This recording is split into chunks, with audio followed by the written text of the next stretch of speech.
Hi everyone, welcome to the Aries second new moon. So here's a bit of a tune in, and I'm just going to go straight into it because it is a powerful day.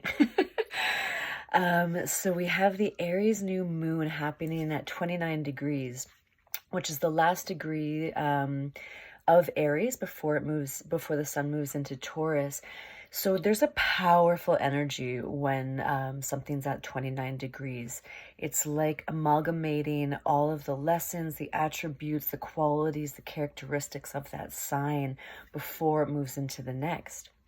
So a new moon at 29 degrees Aries would come with a lot of potential fieriness, impatience, frustration, but also really sinking into our sense of self. You know, Aries is the I am. It's leading from the ego. And so this being a really important time to recognize the importance of the ego. You know, there's a lot of like ego bashing in the spiritual world, which is just not true, or it doesn't have to be true. So really sort of getting the sense of self, the I am, of wanting to show up for yourself. But this new moon is also an eclipse. And this new moon is squaring Pluto almost exactly by 1 degree. So these are some powerful energies at play over this new moon.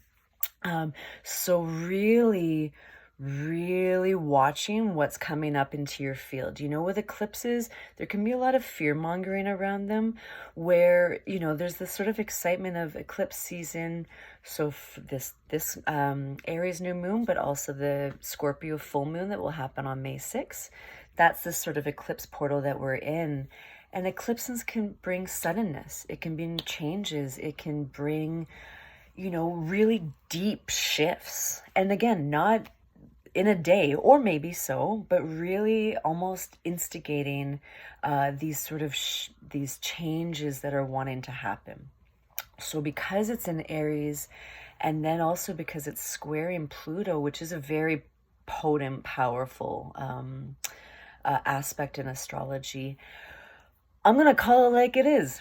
We might be met with some really intense self-doubt, some really having to go into our own shadows, and really, to be honest, having to really sit with where we're holding ourselves back. You know, it can be so much about other people or situations, but this new moon, when I'm feeling into it, it's not wanting to play nice. It's like, where are you showing up for yourself? Where are you limiting your own potential? And these are hard questions that we don't really want to ask ourselves often. But really, with this energy, it's this portal. You know, eclipse, we talk a lot about portals sometimes.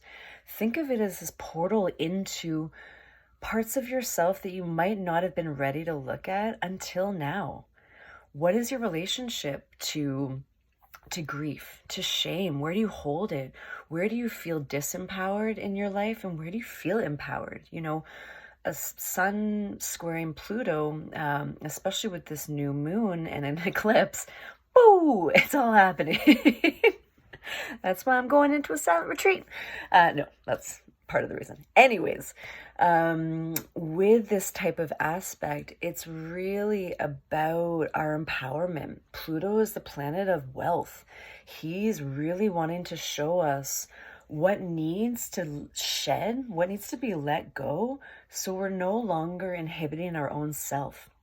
So really taking this new moon as an opportunity to have the hard conversations with yourself, to really use this opportunity as a shedding. What can you leave behind? What stories have you been really telling yourself, potentially your whole life, that you're ready to let go of, that's actually inhibiting you or stopping you from moving forward, from that sense of excitement that Aries has, especially at 29 degrees. It's like, let's fucking do this. But if you're met with self-doubt or self-criticism or these harder, Pluto is the god of the underworld. And so we're met with the parts of ourselves that we might want to disown, our shadow self.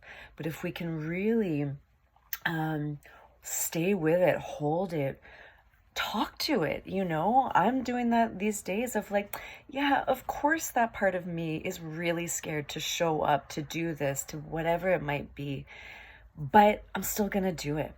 So if you're being met with any intensity, with any feelings coming up from the depth, thank them. Realize that this is a huge, powerful portal that we're in right now to really dislodge parts of our old self that need to be shed. You know, think of that snake shedding its skin, really allowing that life affirming quality to emerge, but it's fucking uncomfortable having to shed those parts of ourselves that no longer feel true to us.